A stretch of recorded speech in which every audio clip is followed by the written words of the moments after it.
but you're on the field and you're playing wing back, wing forward, wherever, and a sub ends up marking you. You've planned to swap the jersey, and straight away, poker face, this lad will turn around, shake your hand, and start taking his jersey off. And I was thinking, mate, no, I want to keep my jersey today. And then you pass by a midfielder, mate, you want as well? Mickey Hart here, you're listening to the GAA Hour Football Show. The GAA Hour with Colin Parkinson is brought to you by Paddy Power, home of the Money Back Special. I'm not finished yet, it took me a long time to get here.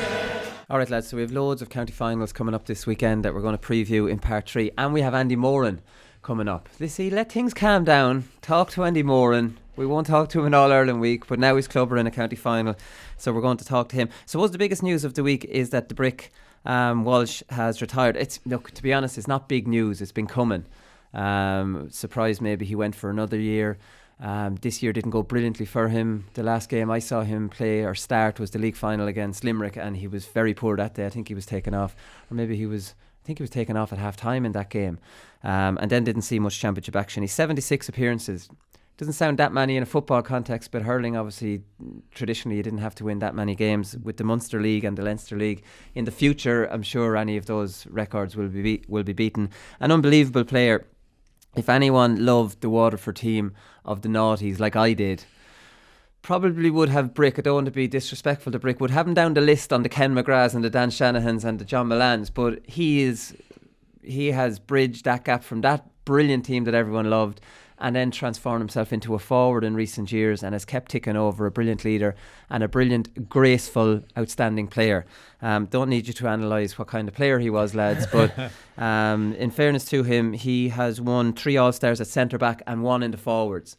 That is not easy to do and doesn't happen very often. Yeah, he's one of those players, and it's like, it's a shame he didn't win in All-Ireland, but I think with players like that, like the very best players, I don't think it matters sort of how many medals you win at the end of the day. I think the ones that will be remembered throughout the ages are the ones who had just class skill, class character, to show great spirit. Like that goes way beyond trophy cabinets, and it's just the stuff that Brick the Brick will be remembered a lot more than a Kilkenny player with 4 All-Irelands that wasn't one of the best players. Like, that's obvious. And Andy Moran the same than maybe a Dublin or a Kerry player that has a lot of All-Irelands. So I'd still think they'd prefer can we have a mixture of both? Can we be the legend and have an All-Ireland? I'm surprised he stayed on, because I think it was last year after Derek McGrath stepped down, he paid him a really beautiful, eloquent tribute, and had his child or children out in Thurles on the pitch. So like that's the telltale. It sounded like he was just about to go, and the way this season has turned out, it's a pity. Just as you say it, while you were gone, me and Conan were talking a little bit of hurling, and when we were talking Noel McGrath, I mentioned that the only time I can remember Brick Welsh being really in trouble as a centre back was when Noel McGrath, I think, marked him in the 2010 semi-final and gave him a bit of a runaround. But apart from that, he was immense as a centre back, like really good player. Maybe not as big a personality as some of the Waterford players you mentioned earlier, Ken McGrath, Owen Kelly. A quiet man, very quiet man. So I texted him about the coming onto the show maybe for an interview after he retired. Read the text, no reply. I wouldn't even get annoyed about it. That's Brick. So I got his number. I won't say who got his number off, and the message was good luck talking to the Brick. So I kind of expected this to happen. Hey, followed Brian Corcoran's lead from centre back to the forwards. Brian Corcoran in hurling obviously went from centre back All-Star to an All-Star at full forward, and won 2 All-Irelands then as a full forward, and a very effective one. In hurling this has happened a little bit. Tommy Walsh is obviously just, for me, Tommy Walsh up there in the top 3 greatest players that's ever played, but then I can't say ever played because it's only the players I've seen. He's won All-Stars in the defence, in midfield and in the forwards. Like, wow, absolutely wow. And he played in midfield as well. I definitely, when he came onto the scene, he was playing in midfield. Ken McGrath won All-Star centre back and centre forward. Brian Wheelahan from Offaly, wing back and full forward. I think he got Player of the Year at full forward. In football, the one that stands out to me obviously is Graham Geraghty, who was my favourite player growing up, and he went from wing back to wing forward to full forward, and I followed him exactly. Somebody I know, just like a poor man's Graham Geraghty. So in fantasy football, if you've only got 3 million left, you can't afford Graham Geraghty. Who will you get as an all-rounder? You're on everyone's bench. You get 2 points every week, guaranteed. Yeah, no, it's a 4 million one, right? You can't get any lower than 4 million unless the 4 million gets injured, then he drops down to 3.9. That could as all rounders, but it's not easy. It's not easy to find these fellas. Ryan McHugh, Conan, I think he's won an All-Star at wing back and wing forward, but the way Ryan McHugh plays, it's hard to know where the hell he's playing. If he was wing forward or wing back, he's playing the same way anyway. That's it. You're sort of cheating in modern day with the 8 positions are more or less the same. Some midfielders are different. But yeah, McHugh 2016 and then 2018 under 2 different managers, and we know Bonner was a bit more attacking using him, so it was a different enough role. I can't believe I told you twice, Anthony McGurk, Derry legend, stick him in 1973 and 75. He was corner forward in 73 and he was wing back in 75. So he went from the forwards to the backs. Yeah. That's very unusual. Around, yeah. Well, Sean Lowry, actually, the Offaly player who was on our live show in Dublin, he went from the forwards to the backs as well. It's usually the other way around, because as you move on, it's very hard mentally, obviously, to change from not having to mark someone, which you didn't traditionally, you do now, to actually having to mark someone. It's easier transition, I presume, the other way.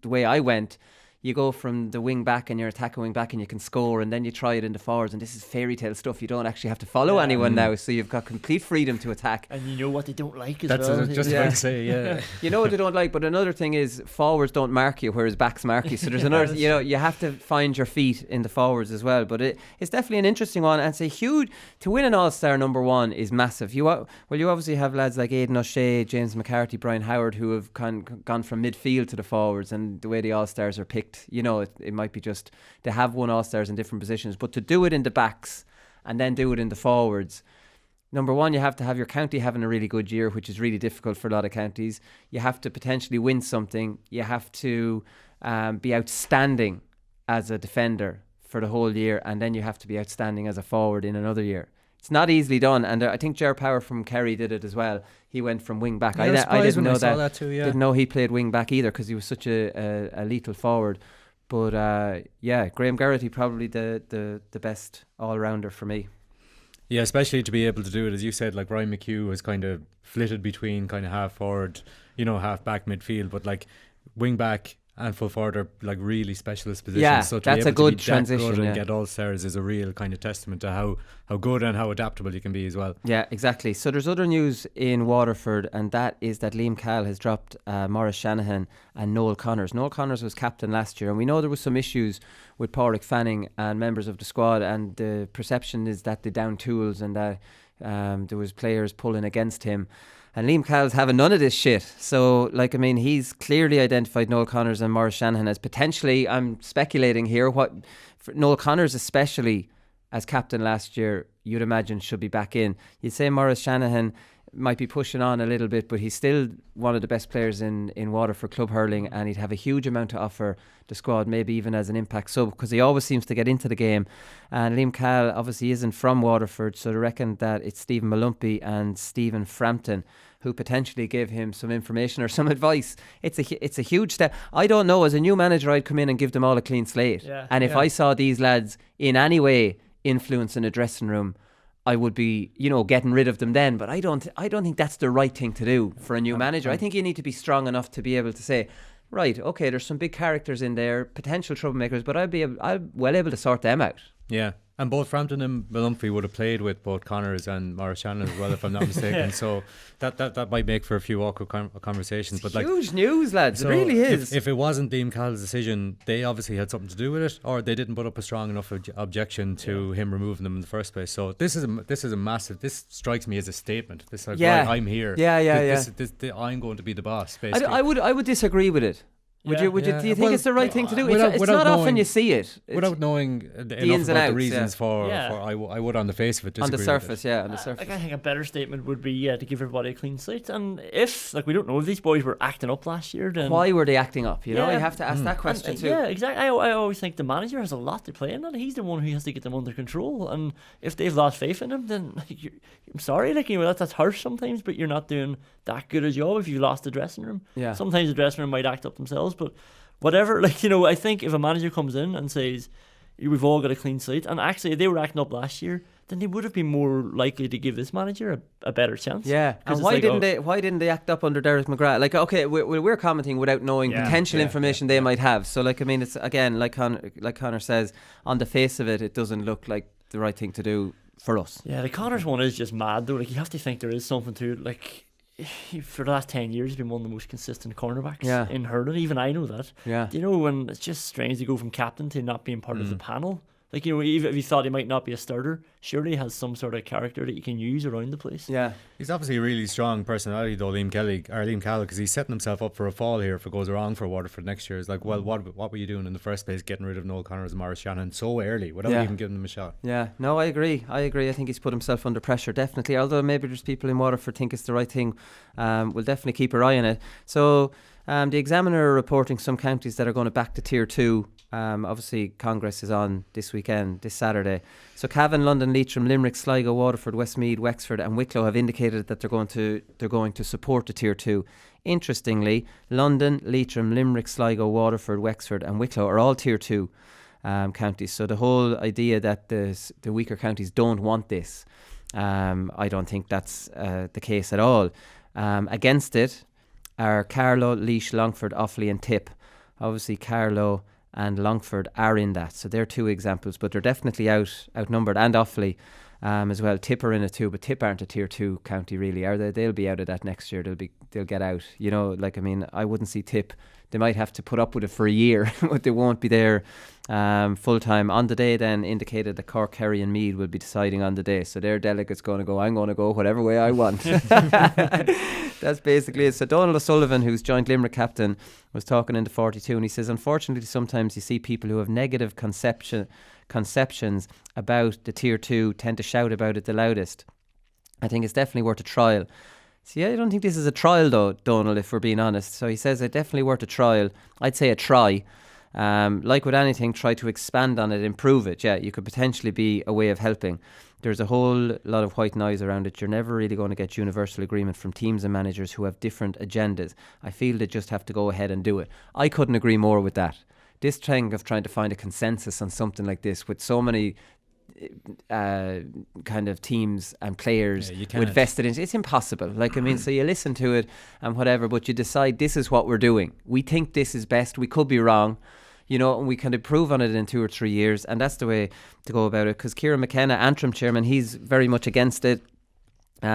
He said, I think it's a dressed up Tommy Murphy Cup. It's not. It's not a dressed up Tommy Murphy Cup, which was only for Division 4 teams. It's not at all. He's saying then the difference is I don't think we'll come back from this.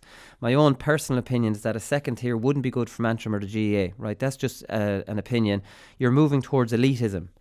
Well, how is it not? It's moving towards elitism as it is, you know? Like, I mean, the whole beauty of the GAA is that every county taking part is in the same competition. Not at club level. Then he says you have a chance of David slaying Goliath and the so-called smaller counties going on a run in the All-Ireland Series. Tell me the last time Antrim slayed Goliath. You know, that's just that's based on history rather than based on. Don't think of a quick. You want to think of what. He got to the Ulster final in 2010, was it? Yeah, but then they still can do that. And then they'll be exempt from the Tier 2 the following year. So, like, I mean, you know, sometimes when you hear this, I think it's a dressed up Tommy Murphy Cup. It's not, Kieran. It's not. Now, sort of is, though, isn't it? Like, well, it's not. Division 3 teams are added into it.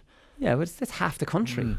You know, there's it's 8 more teams. Like, Tipperary and Cork. Well, it's half the country between the two. 16 teams. It's half the playing teams, so it's not an embarrassing just Division 4 thing. It's different than the Tommy Murphy Cup. Like, I agree with what you're saying. Like, you're not going to get a consensus and stuff like this. You're not. But I would just rather it would be a fair way of entering into a Tier 2 competition if you were doing it. I disagree. I want a Tier 2. I don't particularly like this Tier 2. You know, there's no doubt about that. And like we talked about last week, it'll only last a year if it's overruled next year in Congress with the task, what's it called? The task committee or whatever. Task force committee. I think it's force. So next February, this could be overruled. Although you have to admit, will there be the appetite to change it again next February? And is this task force committee a complete let's keep them all quiet, let's give them what they want, it won't get through, and we'll continue on as we are. Do you know what I mean? Would Congress have the appetite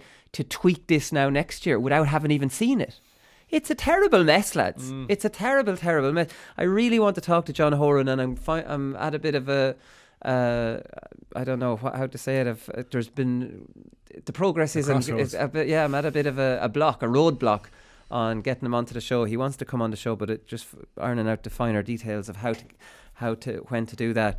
Because for me, this is a complete clusterfuck. It is, lads. It's a complete mess that next February this could be overruled. And even if it's not, what is this? The task force committee, who is made up of all the stakeholders that everybody wants, and will have it done fairly and it'll get the most consensus, right? Because it'll have representatives from everyone.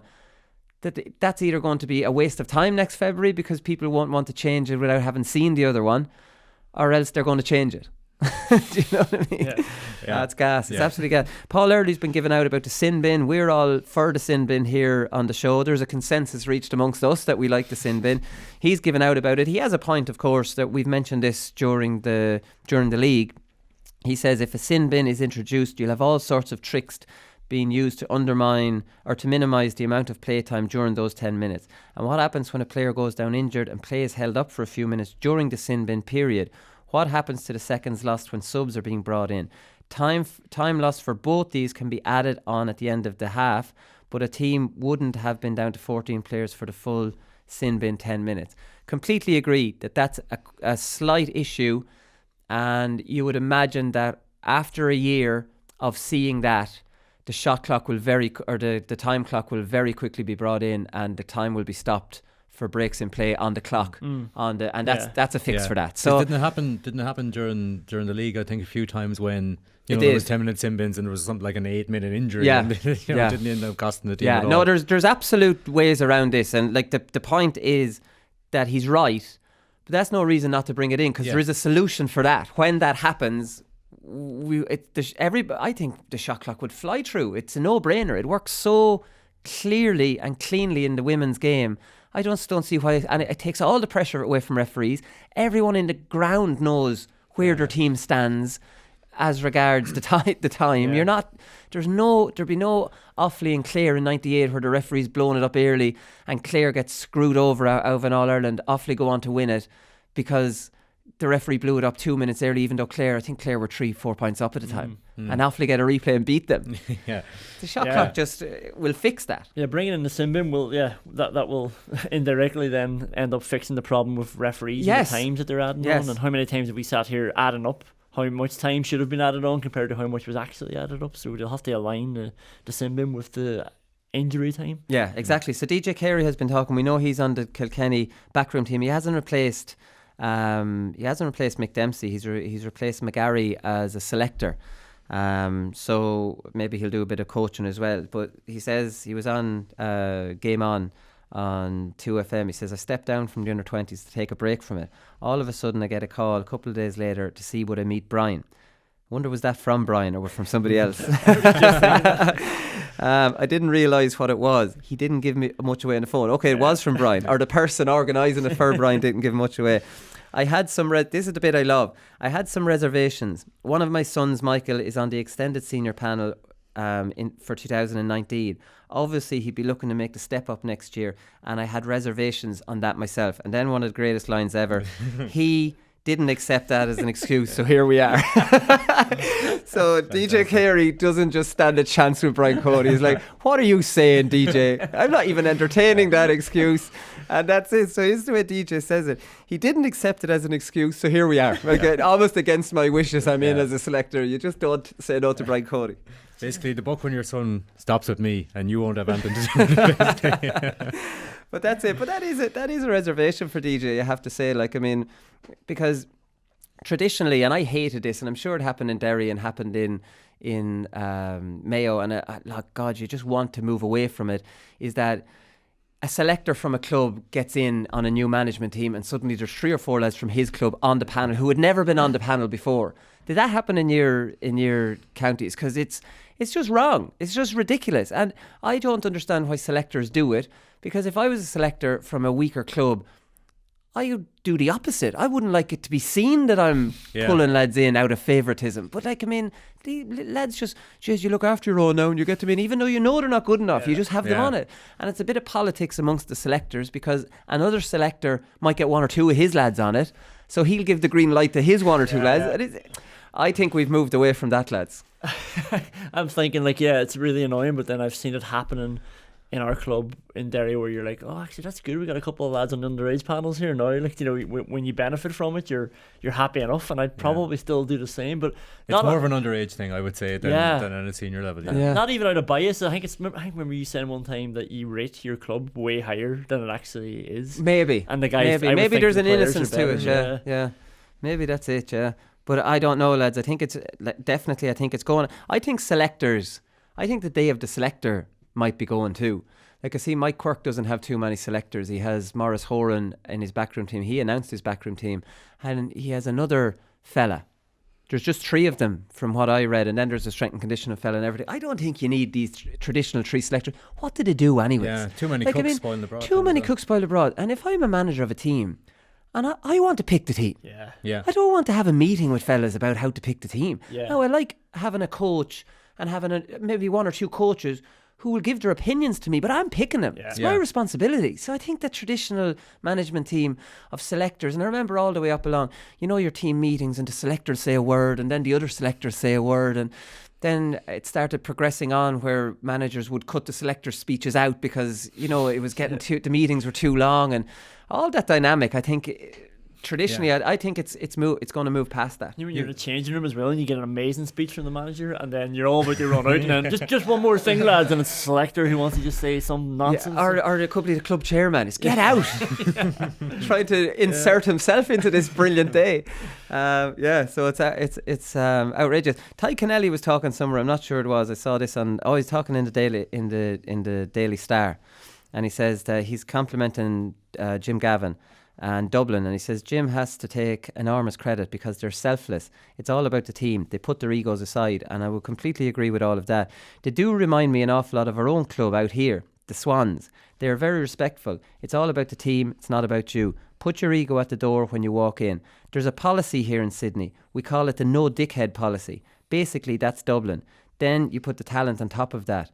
So he gives enormous credit. The no dickhead policy is a New Zealand thing. It's not a Sydney. It's the All Blacks. The All Blacks came up with that, and it scares me because I don't know what panel I would ever been on if dickheads weren't allowed. Because I would welcome the odd dickhead onto a panel. And here's the thing: this ego thing, it drives me mad because Real Madrid would not have won the 3 European Cups that was never done without Ronaldo. And what is Ronaldo? He doesn't leave his ego at the door. Messi doesn't leave his ego at the door. Messi's no problem saying, Ibrahimovic, get out of number 9. I'm there. You're out in the wing, even though, you know, like, I mean, how does it work so well in one code? And then rugby might get rid of somebody like that. And GAA is maybe kind of, you know, basing itself on rugby a little bit more, obviously with the AIG connection with Dublin and New Zealand. That's exactly what Dublin do. So they are completely anti-ego. What's wrong with a forward having an ego, lads? 100%. It just irks me. So what irks me, probably the same as you, is the perception that everybody has to be like Dublin if they want to be successful, which is not the case. Like, there was a guy that used to be in the Dublin setup who's called Fergus Connolly. He was involved in various, I think he was with the Welsh Rugby, he was involved with the American football team as well, and he did an interview with Paul Kimmage a couple of years ago. He said, you can print this, Mayo will never win in All Ireland as long as Aidan O'Shea is playing for them. Why? Because he was in a TV show. Brendan Maher was in the same TV show the same year, captain tipped to an All Ireland. But the fact is that this perception gets out there and people believe in it.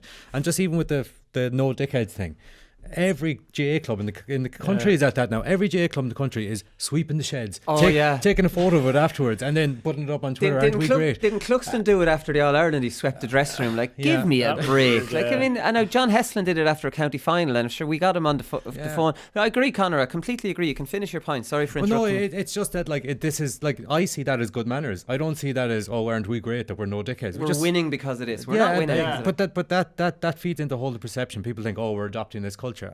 Give me a break. No, I agree. John Heslin did it when everything had died down. I remember you telling me the story, and I had goosebumps. It was about this one little light that was on in the clubhouse, but everybody had left, and he was there cleaning it up.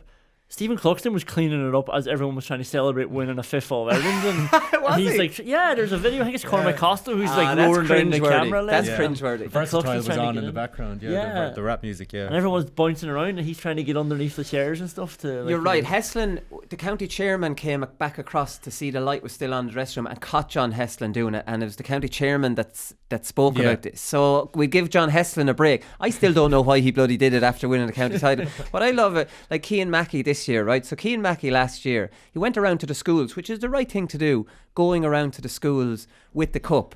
Now, I've won 6 county titles. I never went to any school. I went to the pub. I celebrated it. A panel is made up of all different fellas. You have some of the more sensible fellas then that do that school run.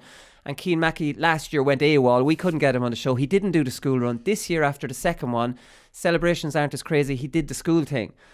There's nothing wrong with the way the culture is now. Everyone has to go to the school run, and everybody has to be this perfect human being, and they all use that word human being. And you have to be this role.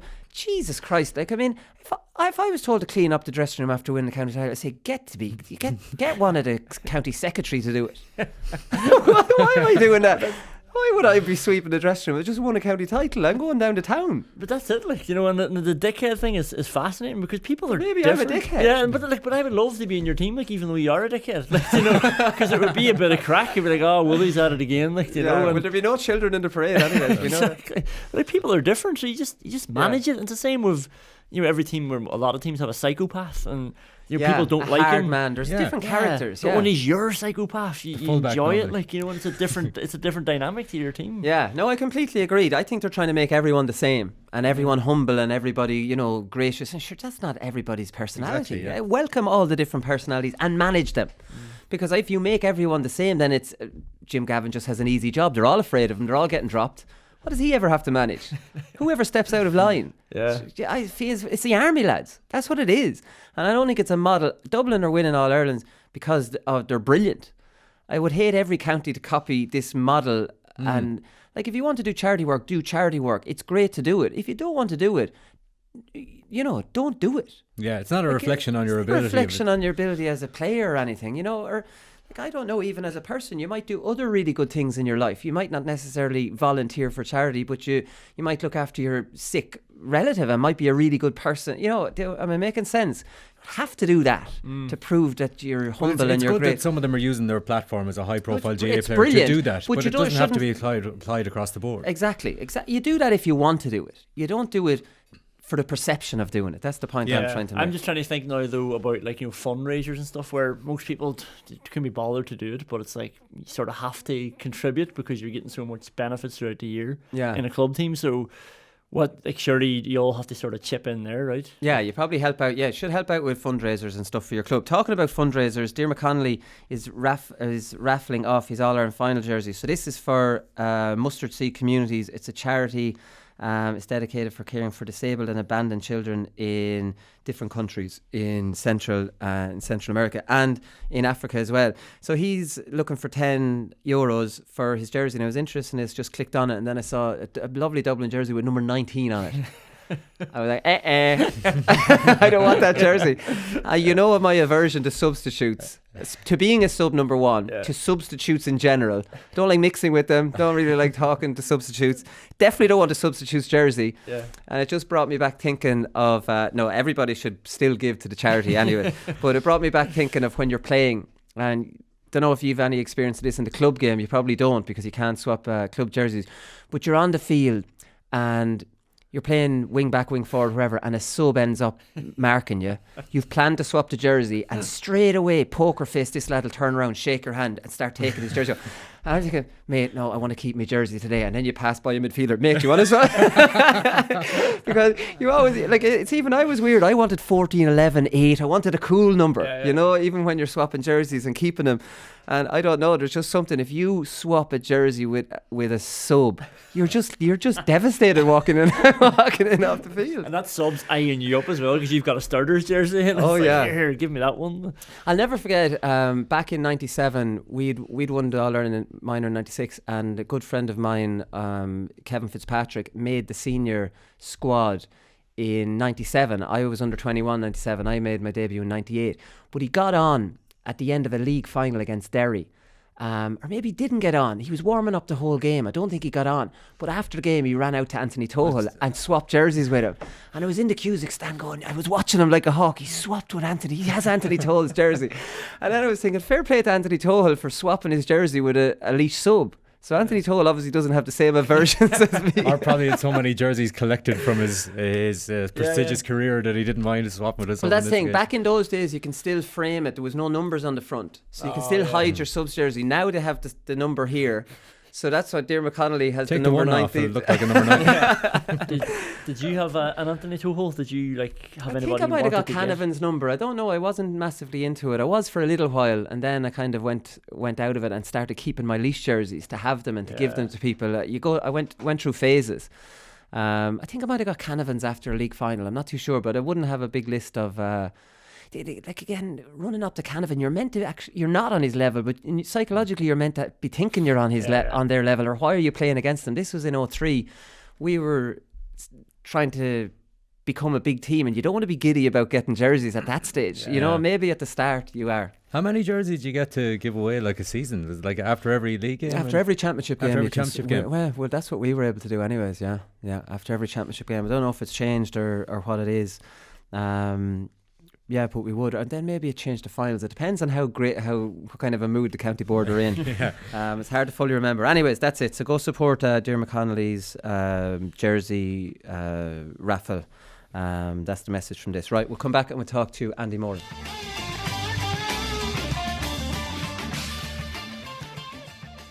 So Ballahadreen are back in the Mayo Club final for the first time since 2012, and Andy Moran joins us on the line now. Andy, how's it going? All's good, Willie. Just preparing for Saturday. Yeah, it's kind of an unexpected county final for you. Would that be fair to say? It is, yeah. I suppose it's been dominated over the last couple of years between Castlebar and Ballintubber, and Joe Brafey tried to break into that trio, but then three have been dominating the finals for a long time now in Mayo. So it's good. We've got some really good, exciting young players. So we expect it to go well. We got to a semi-final last year, but we had a really good performance there in the semi-final against Castlebar. So we're happy where we're at, you know. Well, that's the thing. You were relegated from the league. Is that right this year? We were, but I think the league and the championship now, more so than anything in club football, is completely different competitions in terms of, like, we wouldn't have county players for the league. So right. Basically, myself and David Drake have been gone. Keane Hanley and Chirose, they were both in the county panel earlier in the year, and then you have David McBride and Cooper in with under 20. So we had 6 or 7 out of the 22 players gone for the whole year. So it's it was a difficult league for us. But now we were losing games by a point or two, but with 6 or 7 players gone out of a small club, small town, it was a really difficult one, you know. Right, okay. So then when you come back, you give the whole club a huge boost, and you kind of take it from there. Your year starts when Mayo finish, I suppose. Then. It kind of does. Like, the way the championship is set up for us is we play our first round in April. We played Claremorris. We won by a point. Which was a huge result because they're a good young team as well. But then you go back into the county scene then again. So you miss all them league games in between that championship game and the second championship game. So when we come back, then it all kicks off again. It's not. The other lads were doing really well, but we're losing games by that point or two where the players that were missing would have probably made that difference, you know? Right, okay. So it was an unbelievable performance against Castlebar. Like, obviously, they've been the standard bearers in Mayo, and you beat them very convincingly, Andy. It wasn't for their goalkeeper, like, you could have hammered them. That was a surprise nationally, definitely. Yeah, we had a standout performance. I think going into the game, we probably knew that we probably had to play at 90 to 100%, you know, and hope that Castlebar would be at about 60, 70%, and that's the way it turned out, to give us a bit of belief and get us going. But then all of a sudden, after 10 minutes, we're 5-0 up. And then the guys just kicked on, the younger fellas who have been having really good years, really good last year, last 12 months, and then pushed on again this year, just really took off. So we've a couple of young guys in around the field, the likes of Ryan Lynch and Dylan Feeney and Luke O'Grady, who wouldn't have been heard of, who've provided huge boost to us throughout the year. And when we went 5-0 up, it kind of seemed to give them the confidence, and we kind of just pushed on from there. Castlebar then had to come out kind of and play. They're kind of an older, kind of wiser team. They usually kind of dictate the game and kind of sit in and kind of chip away at you. Where we went 5-0 up, and it made them come out, and it kind of suited us. Yeah, so you won the final back in 2012. You missed it with a knee injury. Killian O'Connor, actually, funnily enough, was Ballintubber, and you beat them well. They were going for 3 in a row. And then that team broke up, and you keep mentioning the younger fellas. In 2012, did you see these young fellas coming up at under 12 thinking we're going to come again? Or, was it a slow burner? Yeah, so just to give you a bit of background on it, we in 2008, that was kind of a cycle. Like, we really came on the scene in 06, 07, where we should have won one in 6. Didn't win it. Kieran McDonald, Paddy Gardner pulled out a bit of magic for Crossmline, and they just brought us to a draw and bet us in the replay. With a really good team. It was really the only year we had Peter Hanley for the full year in 2007, and he went off the next year, came back, and then we won it in 08, which was kind of, was it a joyless kind of win? It was a really good win, but we had so much effort put into it in 6-7 that was really tough. And then that team that won in 12 was kind of the end of that team. The lads were just moving away. The likes of Andy Hanley, David Kilcullen, who had played for Mayo previous, Jimmy Kilcullen, all getting married, having kids, moving away to some of them to America and all over the place. So we knew that team was breaking at that stage. Did we see this team coming? Possibly not, but there was great signs last year. Like, a real big moment last year was Cian Hanley, Pierce's brother, came home from Brisbane Lions after being away for 4 years. Like, he was minor captain in Mayo, a real kind of hot shot when he was younger, real talent player, and came back. And that was a game changer for us.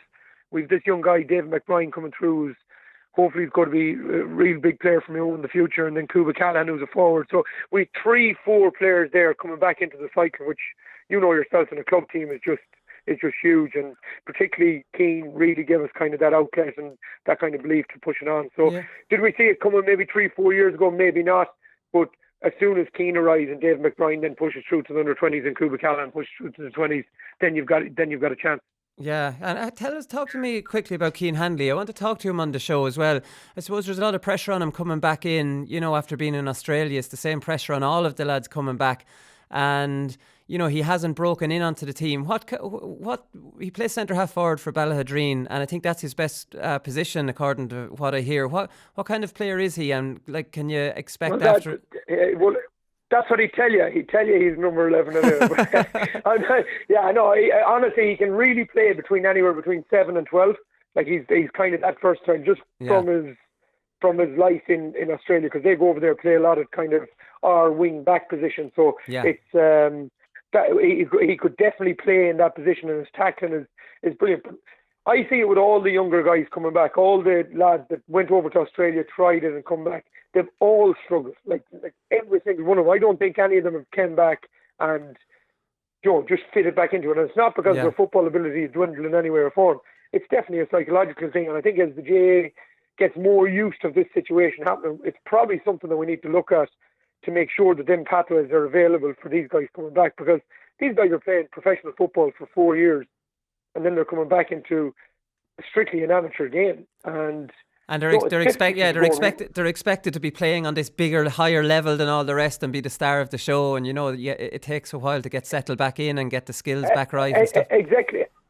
And the skills is one thing, but then it's your lifestyle is the other thing. You have to go and work, and you have to go and get up, and you have to pay bills, and you have to deal with all this kind of massive change. All of a sudden you're looking at going to college and all that. So yes, the skills and the football is huge, but away from the football is probably a bigger obstacle for them. Like, even seeing the likes of Tig, who was more mature when he came back. Did he last a year? I think he lasted a year. Martin Clark came back, went again, I think. Like, these guys who were kind of older than the likes of Keane and Daniel Flynn and these guys, and they even struggled coming back. Like, and we know how good of players they were. So I just think it's probably something that we need to look at a greater scale. But in terms of Keane, I think year 2 now has been much better than him. His body is kind of reacting to the training. His skill level has definitely gone up, and kind of his life and everything like that has kind of taken shape now. So you can see it reflected, and hopefully it reflects again on Saturday. Yeah, exactly. Come here, I meant to talk to you about your retirement and stuff. I didn't ring you at the time because I was giving out about you retiring in All-Ireland final week. I compared it to getting engaged at someone else's wedding.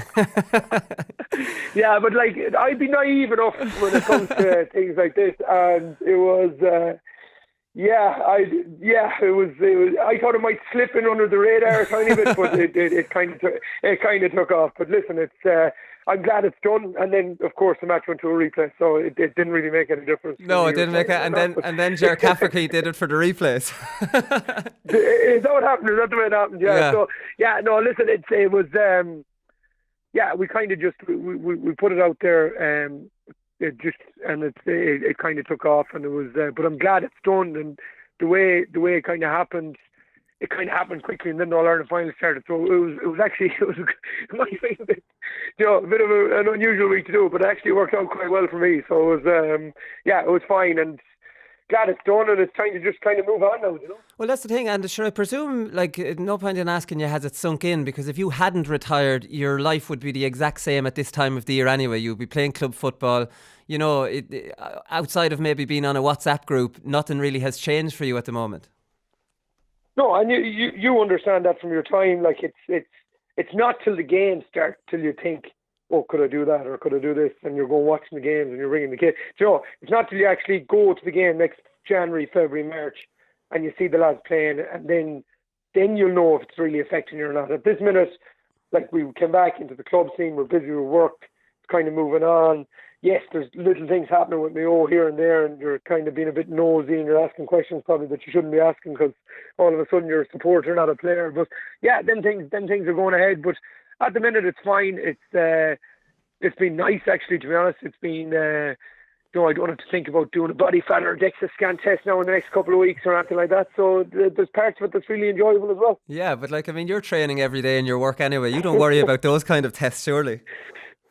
I was the one fella that always had to worry about them tests, unfortunately. But yeah, they used to be the day. I remember going for my last one in May, and it was just, I was thinking, this is my last one of these that I'll ever have to do. So that was good. So it was, listen, it's there's perks to it, and of course you miss the lads and you kind of thing, but the club thing kind of distracts you, and it kind of just lets you get on with other things. And it's what to do next now, Wooly, is the big thing. I've got, there's been phone calls and things like that, but if I'm being honest, I still haven't really decided what kind of route I want to go down from now. So it's, the next couple of weeks and months that's the biggest decision. For the first time since 2002, I don't really know what's going to happen in January. So we're just sitting and waiting and kind of thinking about that at the minute, Yeah, well, that's the thing. And I suppose that's the decision, whether to go cold turkey away from the game or whether to maybe go into a bit of punditry, and stay involved in it and stay close to it. And, it doesn't compare to it, but at least, you're kind of involved in the year.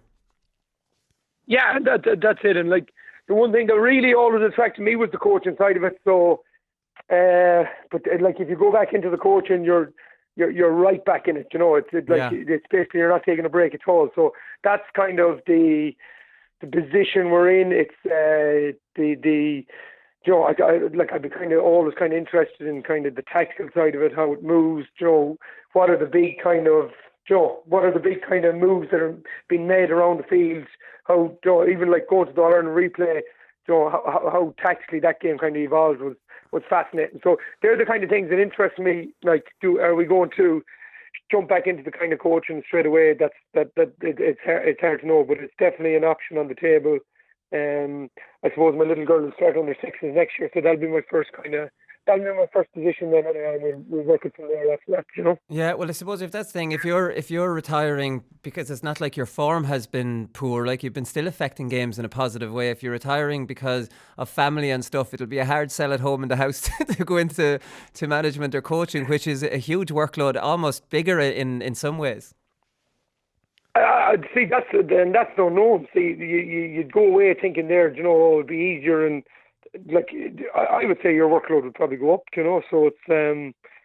Well, if you're looking to do it right, it would go up. I suppose you could just land there and do a bit of training. If you wanted to be very good at it and do the outside analysis, and organise backroom teams, I suppose it would be.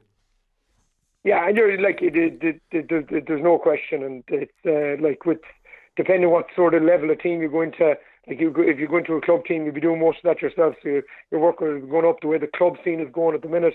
It's nearly a 11-month-a-year season. If you start in January, we'll be going right through to kind of October, November. So, as you said, hard sell at home. She's been very supportive to me over the years. So it's hard to know what's the right thing to say at the minute. But yeah, listen, I'll definitely play another year for the club. After that, then we'll kind of see where we kind of move after that, you know. Yeah. What was the conversation with James Horan like? Did he try to talk you around, or did he understand it? It sounds like you had your mind made up this year was going to be your last year. It wasn't kind of because you lost badly to Dublin or Kerry or anything like that. You were, regardless of how the year went, you were going to finish up. Yeah, we had the conversation last 12 months ago, this month 12 months ago, and it was, Joe, he asked me back into the squad, and I informed him if I go back, listen, I'd love to give him one more rattle, but that's me. And the conversation then a couple of weeks back was just literally a phone call, just confirming what we'd already discussed. I think he knew all through the year that it was going to be my last year. He said, was I sure? And I just said, I am, yeah, 100%. And Joe, it wasn't easy, even though you knew you made the decision. But I'll tell you what it did. It made me really kind of enjoy this year. Right. Because when you know it's your last year, like going, like I've said it, like I'd never played in Killarney. I was kind of excited about playing in Killarney.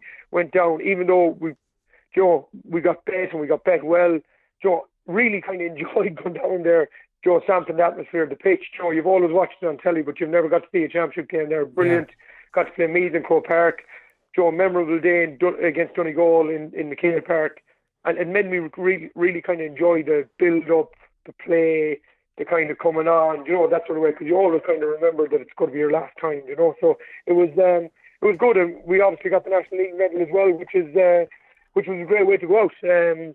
You'd love to play forever, but sure, it just doesn't work out like that, you know. Yeah, just even on a little bit of analysis about it, how big a loss you're going to be to Mayo, because like Cillian O'Connor's top class player, he's more of a finisher, different player to you. Darren Cohen is a different player to you.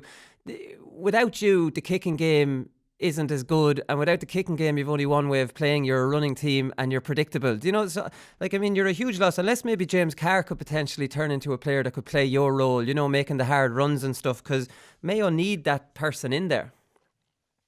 Yeah, and I do, and I think it's a mistake that we've made over the years. I think, like, you know, as I was getting older, people were trying to put forwards in for me. I think we should pick the forward and build the team around his strengths. You know, there'd be nothing like, Joe, who, like, if you were playing with Joe Higgins or Tom Kelly and they put you in and say, I want you to be Tom Kelly, like, you know, you couldn't do that job because you're a different sort of player. So what I'd be suggesting is, Joe, we get one of their strengths, their set, whatever it is, whoever you play in there, and you play to their strengths. My strength was obviously winning the ball as close to the goal as we could and try to set up play. Yeah. Joe, other people have different strengths. Like, you've seen the goal that James Carr scored against Galway. Yeah. Like, I played for, what age am I? 36, and I'm playing now since I was 6 years of age. I don't think I'll ever scored a goal like that.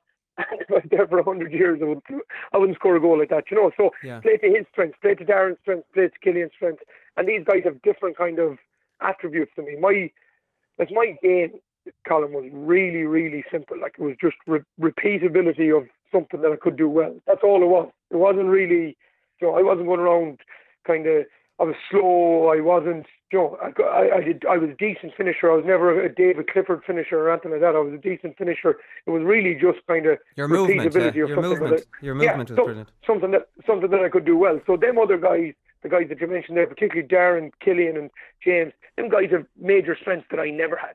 So let's work around their strengths and kind of let them kind of flourish in something they can do well. Yeah, I do think James, with a bit of coaching though, James makes an awful lot of runs out to the sideline, out to the wing, and when he gets the ball then his options are completely limited. Whereas, you know, if he's obviously young, where like you gave up on making runs outside of the danger area, you know, towards the end, if maybe a bit of coaching and a bit of, you know, refining his game. Mine was very simple. It was Tony McEntee. I don't know if you know Tony, but Tony was like a really straight shooter. He was, you know, it was really simple. There was nothing kind of complicated. He just told me one day, he said, Andy, if you make the run out the sideline, you're coming off.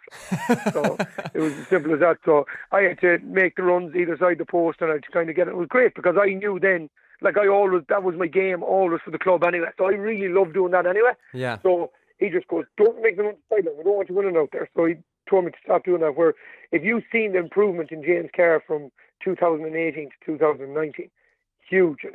James Carr can make that similar improvement from 19 to 2020.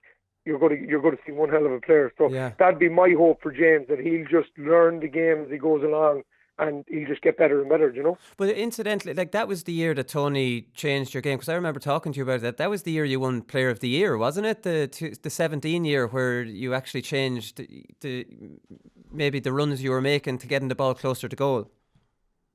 Yeah, so in 16 we had 16. I kind of forced my way, kind of got myself back into the team, really through good club form, and got myself back in. Was struggling a tiny bit to make any sort of impact on the scene at all. And then in 17, Tony. It was a really simple conversation, but probably one of the best bits of coaching I've ever got, in terms of just saying, listen, this is what you do, but you need to have a manager to back you then as well, to make sure he doesn't think you're being lazy by staying closer to the goal. And in that year too, like, I got an awful lot of help from Kevin McLaughlin, Jason Doherty. That when my man was going up the field, they were tracking him and they were helping me out as well. So there was a few little bits in it that helped me being the kind of, the focal point of the attack. So yes, my runs were good and we won a lot of ball, but yes, then you had Jason Doherty, Kevin McLaughlin were really helping me. It's kind of like some Mike Fitzsimons or someone went up the field, I literally stayed on whoever was left, Yeah. So there was a lot of little elements of coaching in between it, Yeah, that's great coaching. Sometimes I think people confuse coaching with doing good sessions. Good sessions with ball work is one thing, but for me, coaching is doing exactly what Tony McEntee did with you there, and who picks up your man. I think people, when they think of coaching, it might be going out and having loads of good drills set up and, doing lots of ball work. Whereas hands-on coaching like that is what I call coaching. Well, that's there's like drill-based coaching and tactical-based coaching, and the drill-based coaching is what you do when you want to do a good skill session. But in the tactical-based sessions, like you'd see, to be honest with you, the likes of Dublin and Kerry in the final, like some of the coaching that was, it was so evident, it was unreal. Like the difference between what Dublin did in the first day and what they did in the second day, the effect that I would imagine that Tony Buckley had on that Kerry performance in the first game was absolutely huge. Yes, of course, he had wealth of knowledge from being with Mayo for 5 or 6 years, because he'd studied Dublin so much over that period. But like, you could see it in what Kerry did to Dublin the first day. The second day, what James McCarthy did to David Moran in the second day was just incredible. It wasn't that he ran him up the pitch, but every time he got near the middle of the field, he just trotted into the 13-yard line, which meant David Moran had to run into the 13-yard line. James McCarthy didn't even want the balls, and he was just kind of tiring Moran out. The first day, like, David Moran had won like a game that you dream of having in an All-Ireland final. The second day, James McCarthy goes on him, runs him into the full forward line. What does David Moran have to do then when the ball goes wide? He has to run back out to the 50, try to jump for it, try to kick it, bang, James McCarthy runs into the 30 and run back out. So putting 20, 30 extra runs a half on David Moran, which is only a tiny bit of coaching, only a tiny bit of analysis and work, Yeah, no, that's definitely interesting, the little bits and pieces. But Dublin are very good, in fairness, to learn from a draw. Come here, I don't want to end on a bad note, but obviously you lost a lot of All-Irelands. Is there anyone in particular that kind of sticks in your mind as you go? How do you not want that to end on a bad note? Right? I won't finish on this, but is there anyone that sticks in your mind that when Jesus, that is it Lee Keegan goal maybe that towards the end of that game that you maybe should have pushed on, or is there any other one maybe? Yeah, I don't think there's any.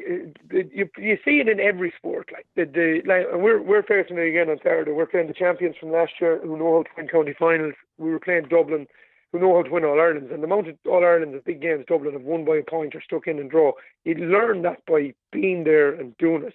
So we lost the 2015. I think it's that run between 15, 16, and 17. We lost in a replay to Dublin in 15, we lost to a replay in Dublin in 16, and we lost to a Dean Rockfree in 17. So any one of those kind of 3 defeats are really sticking in my mind. You could go back as far as 14. We lost to Kerry, and Kerry going to win the All-Ireland to beat Donegal in the final. So that kind of run between 14 and 17, I think, was a real big opportunity. After we lost 2 All-Irelands, I think we had a real opportunity then to push on.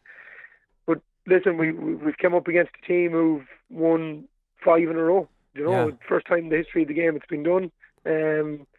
John, that's no mean feat. And could we have won the All-Irelands? 100% we could have. But if Dublin lost each one of those All-Irelands, they'd have said, geez, that's one that got away, that one that got away. They were that tight, and their little bit of know-how, their little bit of knowledge kind of just got them over the line. And you see the likes of Cormac Costello coming on there. What did he kick off as one day and coming on as some 3-4 points, like huge contributions. And that kind of strength and depth has always stood to them, and I think it probably stood to them again this year. When you see Merchant coming on playing so well in the All-Ireland final in the reside, Yeah, listen, there are definitely loads of players. It's a Saturday night county final this weekend. Is that a little bit of a weird one? It's not for you because you've played loads of Super 8 games and everything on a Saturday night, but I suppose with the young fellas, it's keeping them kind of occupied during the day. Wooly, if you have any babysitters, send them down to us. We're struggling. I'm struggling to get my wife to the game, so it's it's a weird one. It really doesn't matter. Like, it's as a player, it's probably better to play in the evening because you're so used to training in the evening. So it's probably good, but it's as a spectator, it's tough on them, if I'm being honest. But listen, it's going to be great atmosphere. I think our boys are young, they're kind of fresh, and they're probably thinking about the game and then probably going out a bit afterwards. So listen, they're happy enough with Saturday night, Yeah, and just finally, it's not on TG Cahir, which usually would be. I think Mayo TV have this all locked down now when you subscribe to it. So that's the way it's shown kind of locally. Yeah, and to be fair to Mayo, JOE, they've showed all the games, quarterfinals, semi-finals, and so if they want the rights to the final, they're well entitled to do that too. So I wouldn't hold that against them in that regard, because like, we get great access to the games. Like, you can nearly see a last group. You can see a last group game here on your laptop. Watch it. So I'm not going to give out about the final because I've watched every game, of the club championship this year because of my OJA TV. So it's a great service, and like, it's pity that, like, I prefer the finals on the Sunday because the kids will be able to go. But listen, if that's the way they have to get it, I think they deserve it now at this stage. Yeah, exactly. Listen, Andy, thanks very much for giving us your time. Best of luck in the final, and if you win it, we'll see you in action, I'm sure, in the Connacht Club on TG Cahir. Okay, thanks very much.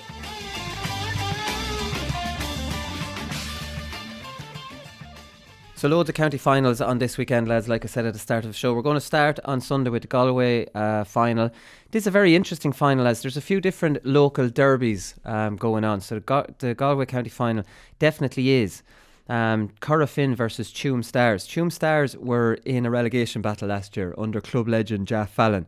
So they have a new manager now, Tommy Carton, this year. So they're fierce rivals. They're only 12 minutes down the road. It's like, and they're two of the biggest teams in Galway. Tuam have 25 titles, Corofin have 20, and are gaining very fast. Tuam have the most titles. So they're a big traditional team in Galway. The last one in 94. This is very interesting. I love these little subplots. They were last one in 1994, and they beat Corofin in that final by 1 point when an 18-year-old Tommy Carton kicked the winner. Now, all these years later, Tommy Carton is the manager. Tuam have won 14 of their 15 games this year. The only game they lost was against Corofin. So he's got them super fit. He's done a brilliant job with them. Gary O'Donnell is their main county player, but he just has them absolutely flying. Corofin are going for 7 in a row. Another little bit to this is a home game for Tuam, because Tuam Stadium is the county final venue, and that's Tuam's home ground. And they used to be the county venue before Salt Hill was built. So there you go, home venue for Tuam, the big traditional force in Galway. Won't fear Corofin. No. Beat them in the last final. Local rivals only up the road. I'm going for a shock in this, lads. Corofin are 1-8, Tuam are 11-2. I'm going for a shock. I was surprised with the odds, considering that the only game that Tuam have lost this year was against Corofin. Just on, you mentioned super fit. I was reading a report of their semi-final. It said their conditioning was something to behold. Yeah. So, and this is coming. They were nearly relegated last year. Pained me to see that Jeff Allen was over them last year when they. That hurt me when I read that. Yeah. And Gary O'Donnell is Jeff Allen's cousin. That's right. Yeah. They're at Corofin are just too strong. Like, Tuam is a home stadium. Tuam might as well be a home stadium for Corofin. They're so close. I know. Most of their players would have went to Jarlath's, would have played for Galway at various underage levels, and the odd senior game there as well. The Corofin are just. If Corofin is just the strongest team in the country, just too strong for me. I can't, as much as I'd love the romantic story here with Tommy Carton coming back, I just have to go with the sensible. I think I've talked Conan around here. I'm going on nothing but just what you're saying, and I'm not going on much either. I haven't seen Tuam. Like, anyone listening, you have to put these predictions in the context of we haven't seen a lot of these teams. You're talking me back out of it again, Willie. This is like, that's amazing stuff from Tommy Curtin, and like, I'm just trying to think about the changing room, and this guy who had won it for them as a player. We don't fear these. They might have won the All-Ireland. Just the expectation level. He's probably been saying to them since the start of the year, we are going to be competing for a Galway championship, which is a big thing, and that'll make you do a couple more runs every session. The fitness levels, like, I'm sure, I haven't read, but I'm sure they're being written off everywhere. Everyone's probably back in Corofin, so they've got that. They've got the ambush. Got the home venue. Yeah, home venue. Tommy Curtin. I'm going to go with Cora Finn. All right, moving on to Kildare, lads, because I think this is going to be a very long podcast if we get through all these finals. This is the Newbridge Derby, so this is another big derby, Moorfield versus Sarsfields. Moorfield are going for 3 in a row. The two clubs, they've won every title since 2012. That's the last 7. Moorfield have 4, Sarsfields have 3. Sarsfields beat Moorfield in 2016 final. Moorfield beat Sarsfields in 13 and 14. So there's not much in this. We know a lot about Moorfield, and we know they have the two O'Connors, Jack's sons. They obviously did very well in Leinster 2 years ago. They won it. Sarsfields have Ben McCormack, who's not committing to Kildare next year. They have Alan Smith up front as well, who played with Kildare for a lot of years. And their manager is Davy Burke, who's the new Wicklow manager. So that's interesting enough. On that topic of Davy Burke and the new Wicklow manager, I saw a tweet from the Wicklow County Board this morning, before I get your predictions on this. And it's here's the tweet. Open invitation. Do you think you have what it takes? ? Senior football trials on Thursday 24th of October. Contact your club to register your interest. Any Tom, Dick or Harry can go to the trial. Let's look at the two smiles on your faces. Imagine if this happened in Mayo or Derry. Wicklow connections, Con. Yeah, I'm just thinking that, there. But okay, if this happened in Mayo or Derry, would you go to the trials? I wouldn't, because I know I would get the piss ripped out of me by the club players. But I know people in the club, probably in the reserve team, who would put themselves forward, really? fancying themselves. You still would, Conan.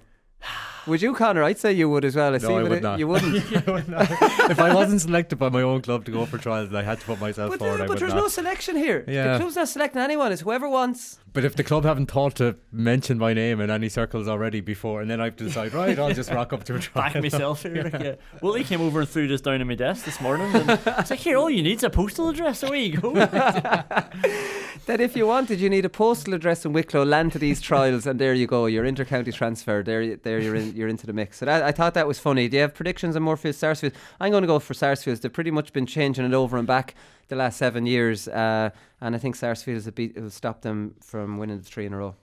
I'm Sarsfields too. I'm going to go with Moorfield. All right, okay. So the Clare Senior Final, another local derby. So this is Kilmurray-Ilbricken. I have very bad memories of them, and Portlaoise do beat Portlaoise in an All-Ireland semi-final in a year they could really have won the All-Ireland in 2009. They're playing Milltown Malbay. Kilmurray are outsiders, 7-4 outsiders, and Milltown Malbay are 8-13 according to Paddy Power. We're in Paddy Power prediction section. This is a huge local derby as well, so there's a lot of cousins and brothers and all sorts of crossovers because they're so close together. They have won 2 each of the last 4 years, but didn't play each other in any of those 4 finals. Kilmurray have won 15 finals in total, Milltown on 14. Now, they're not at the top of the board, but they're very close together. Nothing in this at all. Milltown Malbay are defending champions. They made the Munster final last year, so they're the favourites. I'll go for them. I'll go for Milltown Malbay, even though Kilmurray-Ilbricken definitely won't fear them and have more successful recent history. I'm going to sneak in a draw bet here. Oh, very good. Okay. Kilmurray-Ilbricken for me. It's that recent history. I know Milltown and Malbay got to the Munster final last year, but always remember Kilmurray doing quite well when they came out. They won two Munster titles, and I'll tell you the other year they won it. It was 2003 because Ballina beat them in the All-Ireland semi-final before we played Ballina in the final, and I remember watching that game. And it was a terrible day. And I tell you, anyone listening to this, if you're ever going to play a team, don't watch their semi-final. Happened to me before playing Westmeath at different levels. You go out of interest and watch semi-finals and you don't think they're that great. Yeah. You know what I mean? It was a terrible day. I had underrated Kilmurray-Ilbricken completely, and I thought Ballina weren't that special, even though I couldn't tell myself that. Yeah. In the back of my head, I'd seen them. Yeah. They didn't look that great. Kilmurray-Ilbricken were much better than I'd given them credit for, and it was a terrible day. Do you know what I mean? Yeah. So I think it's a huge mistake for any player to ever go. And sometimes out of boredom, when you're an inter-county player, there's not much to do on a Sunday after training. You might just go out of interest and get a look at it. No, your management team should go, and you should stay as far away from it and trust what they say when they come back. Yeah, even the management team need to take it with a bit of pinch of salt, right? Pinch of salt, but they don't bring the right message back. They bring a lie back. Yeah. You know what I mean? And These they don't. Yeah, and they pick out some examples of the good things they did, and maybe make sure you're obviously, unless you're complete underdogs and they might have to tone them down a little bit, but they're going to come back with a lie no matter what way they want to do it. Semi-finals are for winning. Yeah, exactly. So Ballymacnab, this is the Armagh final. It's Ballymacnab and Crossmaglen again. Ballymacnab are 9-2 outsiders and Crossmaglen are 1-6. This was a classic final. Ballymacnab have never won it. They've been into 2 finals and they lost both of them to Crossmaglen. One was in the 90s, I'm pretty sure. So they performed well in the final. They have a sensational full forward line with Rory Grugan, Jack Grugan, who's an outstanding player, and Gavin McPartland. Crossmaglen, time moves on with Crossmaglen. A lot of the names that we would have associated, especially up in the forwards, are gone. Rian O'Neill and Oisin O'Neill are the 2 big ones now, with another fella called Cian McConville, who comes from good stock, as you might well know. So they're their main men. Obviously, Jamie Clark is gone. Johnny Murty. The Kernans are gone out of the forwards. These lads that you would have associated, it's incredible the different generations that just keep churning out with Crossmaglen. And as we spoke with Aaron Kernan last year after they won it, they're winning minors in a row, 3 and 4 minors in a row. They're going nowhere. Do you know what I mean? They really are. So you'd have to go for Crossmaglen here, lads. Yeah, Crossmaglen. Definitely. Although that's 3 mighty forwards you've named for Ballymacnab as well. Yeah, but that was it. Ballymacnab took them on in a shootout last year and ran out of a bit of steam at the end. It was a really high scoring game. I think it was something like 1-12 each at half time. It was sensational stuff. Or 1-12-15, something like that. Don't quote me on that. Derry final, Conan, the Glen, first ever final.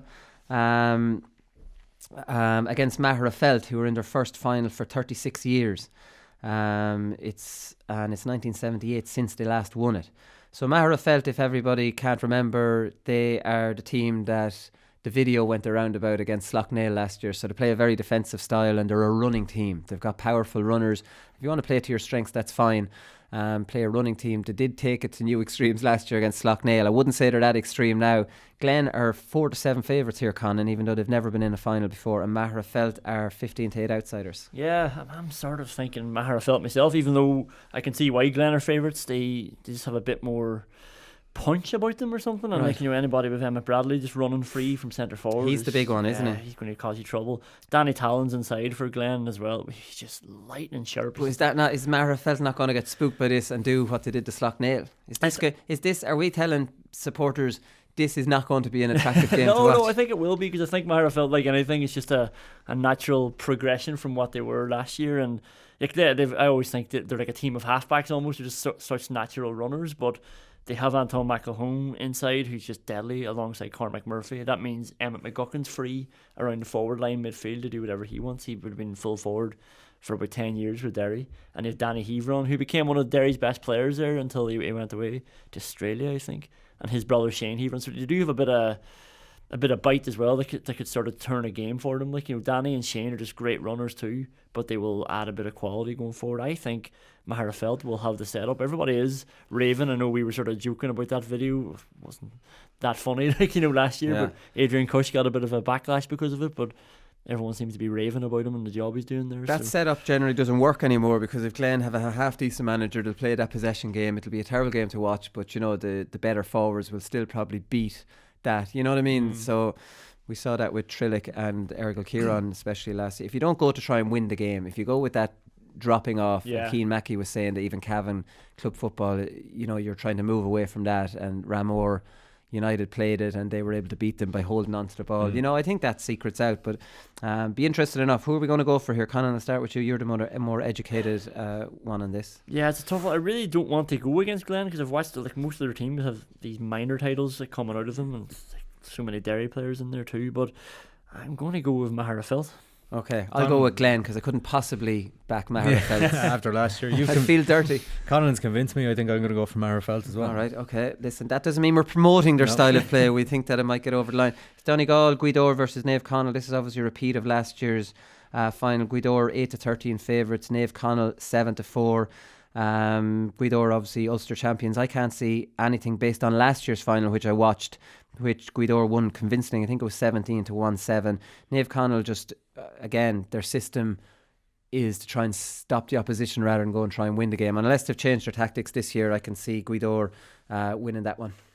Thompson against McNeilish, the battle of the two best lefties. Of the two good lefties, yeah. I'm going to go with Guidor. They really dominated them last year. I can't see it being much different. Yeah, they mightn't be going as well as last year. Wasn't it Bundoran that ran Guidor close a few weeks ago? But they looked decent enough then in the semi, so I'm going for Guidor as well. Yeah, okay. London final is Fulham Irish versus Tyrconnell Gales.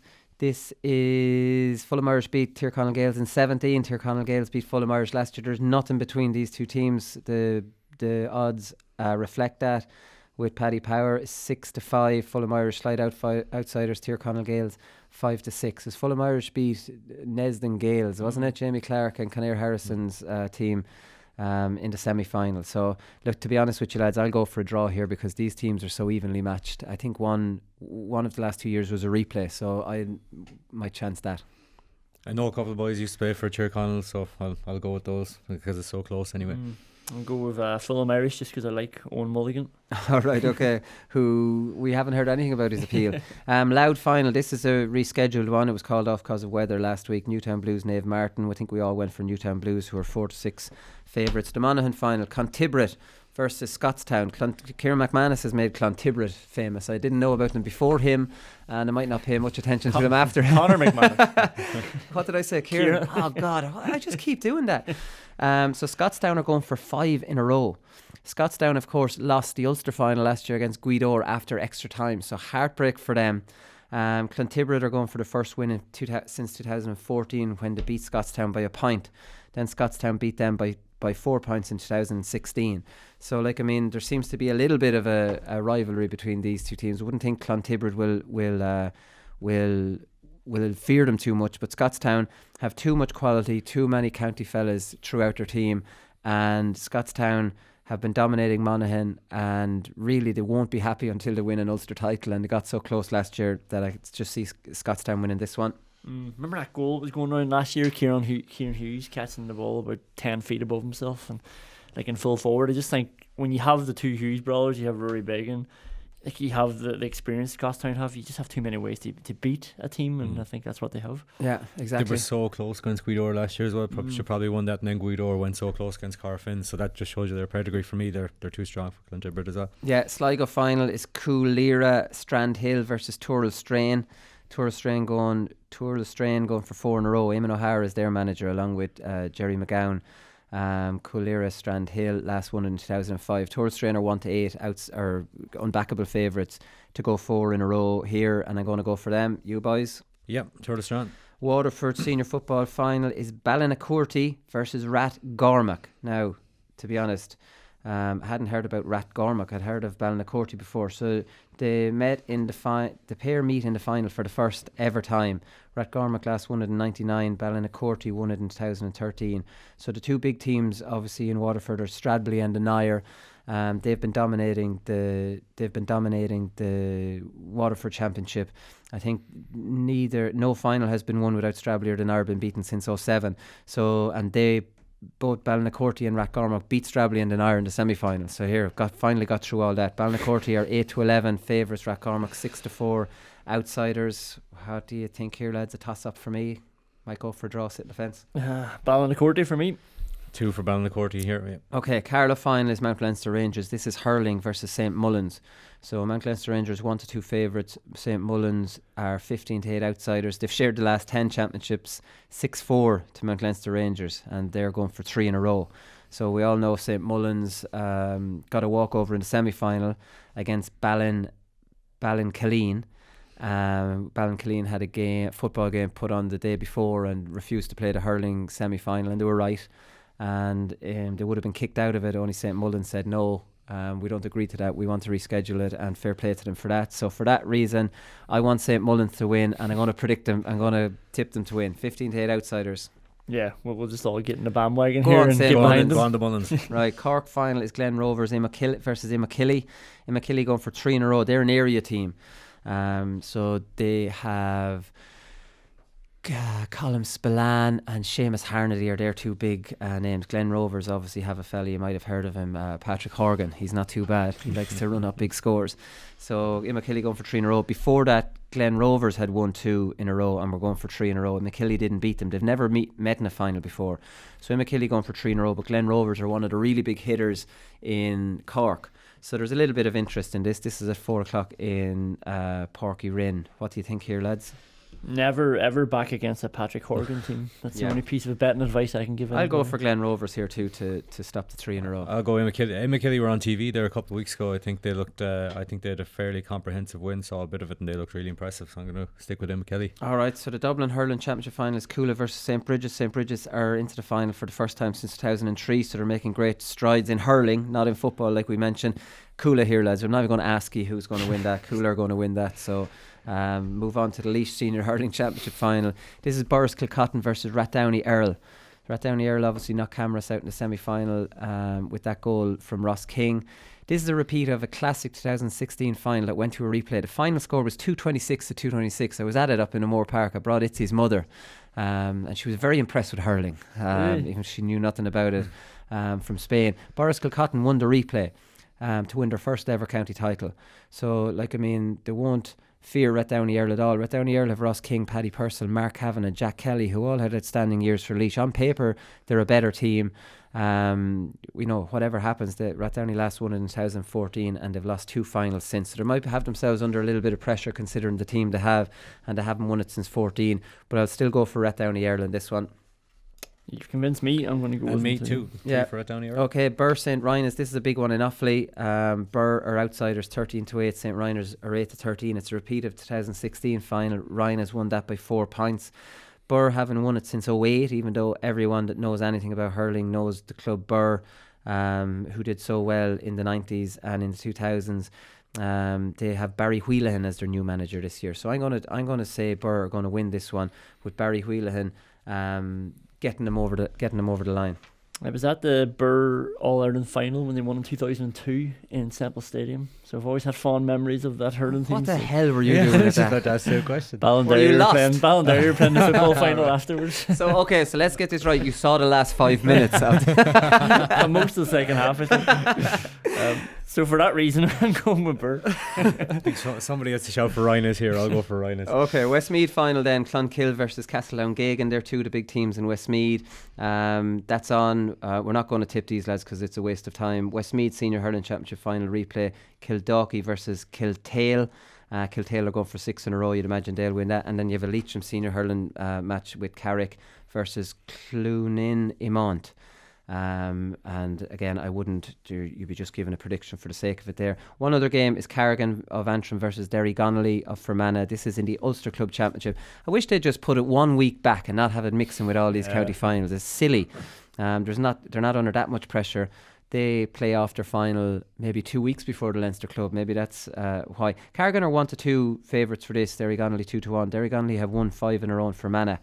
They haven't fared brilliantly in the Ulster Club in those other 4 years, except for 2017 when they beat Armagh Harps and then they lost to Cavan Gales. I think that was after replay or after extra time or something like that in 17. So they're decent. I just surprised Carrigan after the schedule they've had and the celebrations during the week.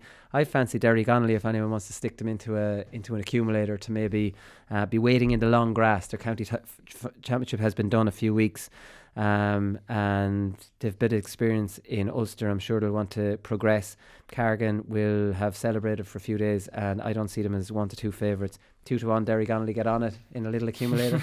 Yeah, I'd go for that too. I was going to go with Carrigan. Just they did so well against Guidora last year. Remember they came from 10 down to level it maybe, and then Guidora got a goal at the very end and won by 4. Oh, that was it. Yeah, that's probably what the odds are reflecting. Yeah, and Carrigan won 4 of the last 5 interims, and yeah, I just think they're a good team, so I'm going to go with them. All right, okay, listen, that's it. Hope you've all stayed with us. If for those of you who have stayed with us through all those club predictions, I'll say to you, we'll be back on Monday. The rest of you won't ever hear this. We'll talk to you Monday. We'll review the county finals. Good luck.